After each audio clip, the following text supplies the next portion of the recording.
बिस्मिल्लाहिर्रहमानिर्रहीम। अस्सलामु अलैकुम।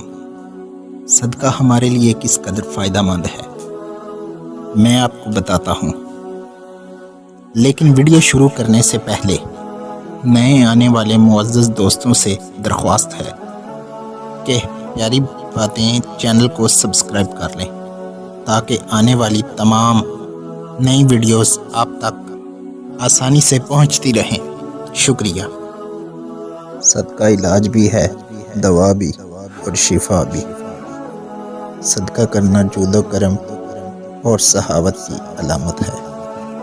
खर्च करना आदमी को मुत्तकीन की सफ़ में शामिल कर देता है और सदका करने वाले से अल्लाह के मखलूक मोहब्बत करती है।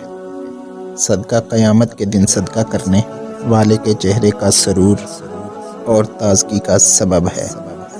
सदका मुस्तफ़ी है, नफ्स की पाकीज़गी का ज़रिया और नेकियों को बढ़ाता है। सदका क़यामत के दिन साया होगा और अपने देने वाले को आग से खलासी दिलाएगा।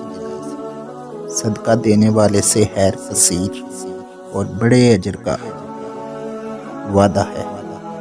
सदका जन्नत के दरवाज़ों में से एक दरवाज़ा है।